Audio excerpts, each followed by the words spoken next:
Now अभी हम journal entries लेंगे इन केस ऑफ रिटेन्ड बिल। उसका जो जर्नल एंट्रीज होता है वो हम देखेंगे दोनों के बुक्स में, ए और बी। और दो पार्टीज एज्यूम करेंगे। एक पार्टी सेलर है जो कि ए है, और एक पार्टी बायर है जो कि बी है। ठीक है, ये तुम्हारे सामने सेलर ए आ रहा है और there is a buyer which is B. तो अभी तुम्हारे सामने फॉर्मेट प्रेजेंट कर रहे हैं हम लोग। So sale of goods on credit, ये ट्रांजैक्शन नंबर 1 है। नाउ लेट अस प्रेज्यूम कि तुम सेलर हो और बायर बीवाई कॉलेज है। सो तुम क्या करोगे एज ड्रॉअर? तुमने उधारी में बेचा तो डेबिट द रिसीवर करोगे। बी रिसीवर है तो उसको डेबिट दोगे। B is account debit. और तुमने क्या बेचा? गुड्स बेचा, तो तुम सेल्स को क्रेडिट दोगे because goods goes out. So correct answer is B to sales. यदि तुम बीवाई के कॉलेज के दृष्टिकोण से देखोगे तो बीवाई के कॉलेज बोलेगा मैंने गुड्स खरीदा है, सो बीवाई के परचेजेस को डेबिट देगा क्योंकि गुड्स आ रहा है बीवाई के कॉलेज के अंदर। सो बीवाई के कॉलेज परचेजेस अकाउंट को डेबिट देगा।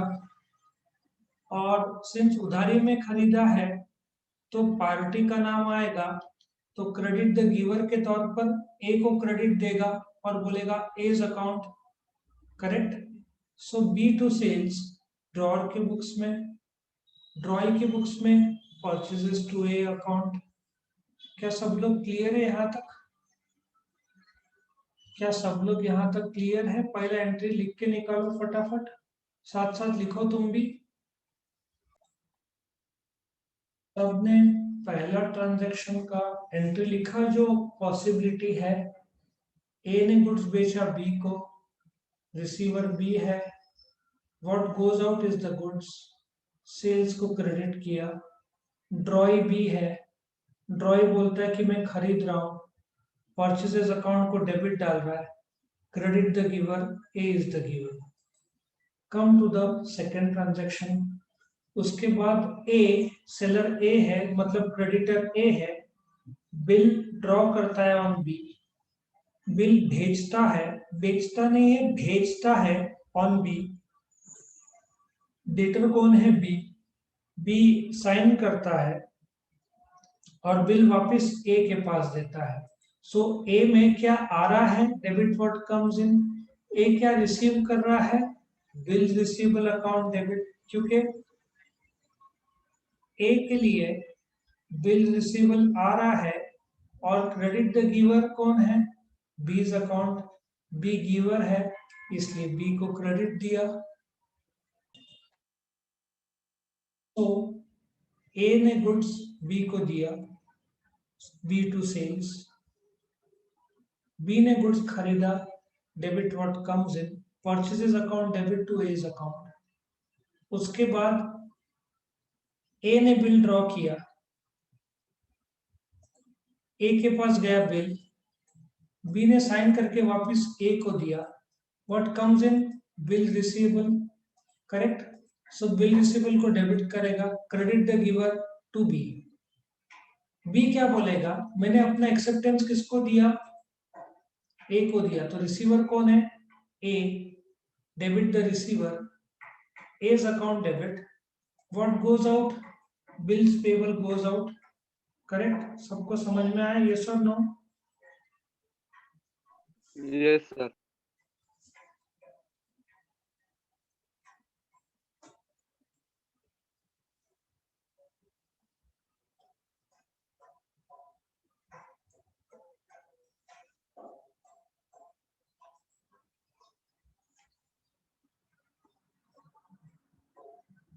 समझ में आया सबको?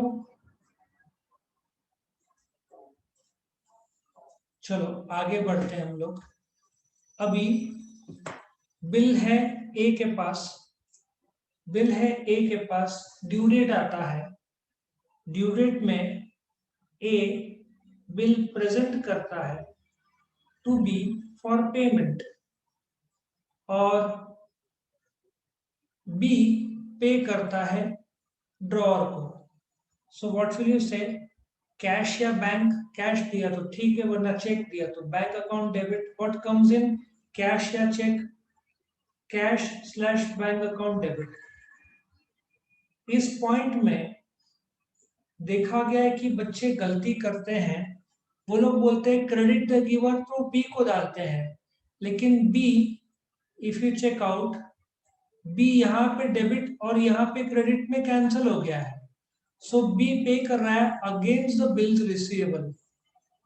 सो cash bank debit to bill receivable आएगा in this case, to B नहीं आएगा क्योंकि B is paying against the bills payable. क्या सबको ये पार्ट समझ में आया? यस और नो? सबको समझ में आ रहा है? यस और नो? नाउ याद रखो, बोलते ना, देर आर सर्टेन ट्रिक्स और there are certain tricks and shortcuts. So one of the trick and shortcuts to handle this chapter is, जब भी ड्यू डेट आएगा, ऑनर ऑफ बिल मतलब ड्यू डेट आएगा, the drawee will always give debit to bills payable. drawee हमेशा bills payable को debit देगा। if he pays मतलब cash जा रहा है तो credit what goes out to cash bank. if dishonor तो वो ड्रॉअर का नाम लिखेगा। सो यहाँ पे प्रेज्यूमिंग कि बिल ऑनर हुआ है, वो कैश बैंक अकाउंट को क्रेडिट डालेगा। So what we want to say is drawee on the due date will always debit bills payable. Drawing के एंट्रीज थोड़े रिपीटेटिव ज्यादा होंगे। एक रिवाइज हम कर लेते हैं। ए ने बी को गुड्स उधारी में बेचा, B is the receiver, debit the receiver, what goes out is goods to sales account. Then drawing बोलेगा गुड्स कम्स इन, खरीदी है, परचेजेस अकाउंट डेबिट। कैश तो जा नहीं रहा है, उधारी में पार्टी का नाम आता है तो credit the giver, A is the giver. यहाँ पे भी उधारी में पार्टी का नाम आएगा, B is the receiver, debit the receiver. फिर गुड्स गया ड्रॉई के पास, उसके बाद में ए ने बिल ड्रॉ किया ऑन बी, बी ने साइन किया, वापस ए को दिया। What comes in, bill receiver. Giver कौन है? बी। और बी क्या बोलेगा? I am giving my acceptance to A. Receiver कौन है? A. What goes out, bills payable. Drawing के लिए लायबिलिटी है इसलिए बिल्स पेबल क्रेडिट है क्योंकि देना बाकी है। ड्रॉअर के लिए संपत्ति है इसलिए debit what comes in. Bill due date तक ड्रॉअर के पास रहेगा, ऑन द ड्यू डेट ही प्रेजेंट्स। इफ ड्रॉअर ने पे किया तो डेबिट व्हाट कम्स इन, और क्रेडिट अगेंस्ट बिल रिसीवेबल दे रहा है तो बिल रिसीवेबल को क्रेडिट आएगा, ऑनर किया। बी भी यहाँ पे कैंसिल हो गया। और drawing on the due date will always give debit to bills payable and if honour credit cash bank, if dishonour party का नाम जो अगले एंट्री में आना चाहिए। नाउ अगला एंट्री तुम्हारे सामने आ रहा है, that is dishonour of a bill. ठीक है, dishonour of a bill on due date. अभी तुम्हारे सामने इसमें और एक लाइन हम लिखते हैं, A if noting charges, if drawer ने नोटिंग चार्जेस नहीं कराया तो क्या करना है वो मैं तुमको बता रहा हूं। If noting charges are not incurred, उसने नोटिंग नहीं कराया। अभी ऐसा सोचो कि किराना शॉप है, किराना शॉप को एक कस्टमर से आना है 1000 रुपया। अभी ड्यू डेट आता है तो वो कस्टमर से पैसे मांगता है, वो एज्यूम करता है कस्टमर दे देगा, तो वो कस्टमर का खाता क्रॉस कर देता है कि चलो कि कस्टमर ने दे दिया। लेकिन यदि कस्टमर ने पैसा नहीं दिया तो किराना शॉप वाला वापस डायरी में लिखता है ना उसका नाम, क्योंकि भाई बिल डुबाया। सो ड्रॉअर के बुक्स में if the bill is dishonoured, if the bill is dishonored, always and always drawer will give debit to the drawee. Drawer यदि बिल डिसऑनर होता है तो वापस डेटर क्रिएट करता है बाय डेबिटिंग बी, और क्रेडिट वो बिल वापस जो था उसके पास वापस बी को दे देता है to bill receivable. So debit B, credit bill receivable. Now या तो थर्ड होगा या तो फोर्थ होगा, दोनों साथ में नहीं हो सकता। या तो ऑनर होगा या डिसऑनर होगा एग्जाम में। पार्शियल तुम बोलोगे 1000 में से 500 पे किया, फिर भी वो डिसऑनर माना जाएगा, क्योंकि पूरा का पूरा पे किया तो ही ऑनर, वरना डिसऑनर। यदि उसने आधा पे किया तो हम ऑनर की एंट्री पास नहीं करेंगे, डिसऑनर की पास करेंगे, फिर आधा कैश आया उसका पास करेंगे। So in case of honour, drawer को पैसा मिल रहा है, वो कैश बैंक को डेबिट देगा, क्रेडिट बिल रिसीवेबल को देगा। जो ड्रॉई है वो डेबिट बिल रिसीवेबल को देगा always on the due date, और credit if paid cash bank, if not paid जो कि नंबर 4 में डिसऑनर है। मैंने तुमको बताया है ड्यू डेट में the drawee will always give debit to bills payable account. ऊपर ऑनर था तो पैसा जा रहा था तो cash goes out, credit what goes out. और डिसऑनर तो ड्रॉर का नाम लिखेगा विच इज ए। सो ये पॉसिबिलिटी ऑनर का या डिसऑनर का है। यहाँ पे मैंने नोटिंग चार्जेस का एज्यूम किया है, ए में नहीं है, but there are chances that noting charges, drawer जाकर कोर्ट में नोटिंग चार्जेस का कंप्लेन लिखा है। So if noting charges are incurred by whom, the drawer, ठीक है ना। अब एक बात बताओ, जब बिल डिसऑनर होता है तो गलती ए की है क्या बी की है, कौन बताएगा। डिसऑनर हुआ तो गलती ए की है क्या बी की है। तुमको आंसर देना होगा तो मुझे क्लैरिटी आएगा। बी। बी की है, लेकिन नोटिंग चार्जेस ए भर रहा है क्योंकि अल्टीमेटली ए ड्रॉअर है। नाउ ये जो नोटिंग चार्जेस ए को खर्चा हुआ वो खुद के जेब से डालेगा, अभी इसको डालना पड़ रहा है, लेकिन बाद में वो खुद बेयर करेगा कि वसूलेगा बी से। सर बाद में वो वसूलेगा। वसूलेगा। So if noting charges are incurred, for example bill 1000 रुपए का है और नोटिंग चार्जेस 50 रुपया है, ठीक है, या 100 रुपया है, तो ड्रॉअर क्या करेगा, डायरेक्टली डेबिट, डिसऑनर डिसऑनर है तो बी को ही डेबिट आना है, लेकिन 1000 के बजाय 1100 से डेबिट डालेगा, ठीक है। बी डेबिट डालेगा 1100, और क्रेडिट इसमें बिल्स, इसमें जो है बिल प्लस नोटिंग चार्जेस साथ में आएगा। क्योंकि अब तुम्हारे मन में आएगा सर ड्रॉअर नोटिंग चार्जेस को क्यों डेबिट नहीं डालेगा, क्योंकि नोटिंग चार्जेस ड्रॉअर का खर्चा है ही नहीं, अभी खर्चा है, लेकिन ये खर्चा वो ड्रॉई से वसूलेगा। तो वो वाली बात है कि तुम यहाँ से बैंक में गए 50 रुपया लगा, लेकिन पप्पा तुमको भरपाई करके दे रहे, सो तुम्हारे जेब से तो कुछ गया नहीं, अभी 50 रुपए गया, तुमने पापा को बोला, पापा ने 50 दिया, तो तुम्हारा 0 हो जाता है।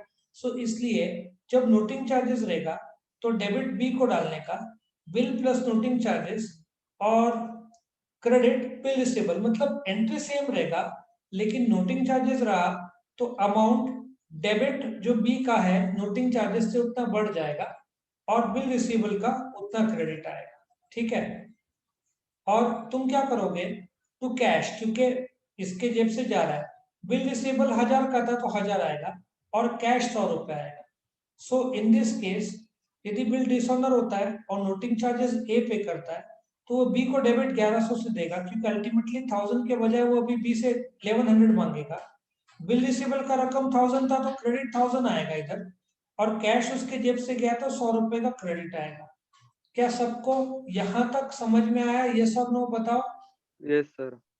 नाउ अब ड्रॉई, मैंने तुमको क्या बताया था, ड्रॉई ड्यू डेट पे किसको डेबिट डालेगा, बताओ मुझे। ड्रॉई ड्यू डेट में किसको डेबिट डालेगा, ड्रॉई ड्यू डेट पे ड्रॉअर। किसको, ड्रॉअर को नहीं डेबिट डालेगा। ड्रॉई किसको डेबिट डालेगा ड्यू डेट में, ड्रॉई डेबिट डालेगा बिल्स पेबल को, मैंने तुमको बताया था। So drawee will always debit bills payable 1000 रुपया। बट हो रहा क्या है, नोटिंग चार्जेस मुझे बताओ ड्रॉअर ने भरा है क्या ड्रॉई ने भरा है। नोटिंग चार्जेस ड्रॉअर ने भरा है क्या ड्रॉई ने भरा है। ड्रॉअर में। ड्रॉअर ने भरा है, लेकिन वो किससे वसूलने वाला है? ड्रॉई से। ड्रॉई से। तो अल्टीमेटली नोटिंग चार्जेस बेयर कौन करेगा? ड्रॉअर क्या ड्रॉई? ड्रॉई। तो ड्रॉई के लिए खर्चा है वो, तो नॉमिनल अकाउंट वो नोटिंग चार्जेस को डेबिट देगा और बोलेगा नोटिंग चार्जेस अकाउंट डेबिट, क्योंकि वो ड्रॉई के लिए खर्चा है। और क्रेडिट वो ए को डालेगा, क्योंकि अल्टीमेटली बेयर करना है ये ए को, तो एज अकाउंट आएगा। आया समझ में यहां तक? Yes sir.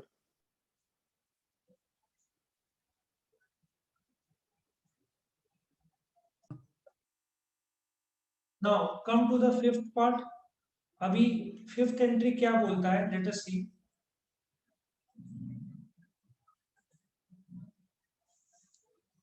इंसॉल्वेंसी। इंसॉल्वेंसी वैसे तो सातवां आठवां सम आएगा, लेकिन ऐसा सोचो कि जो ड्रॉअर को जो पैसा आना था 1000 रुपया, तो तुम क्या करोगे? जब भी इंसॉल्वेंसी होगा, ड्रॉई डूब जाता है, तो पहले तुम एंट्री पास करोगे, एंट्री फॉर डिसऑनर। मतलब क्या एंट्री पास करोगे? Drawee to bill receivable. पहला एंट्री तुम्हारा होगा डिसऑनर का। उसके बाद तुम क्या करोगे? बी, जो 1000 रुपए में से 600 रुपया ड्रॉई ने दिया, तो क्या करोगे? बैंक अकाउंट या कैशबैक अकाउंट लिखोगे, कितना? 600 रुपया।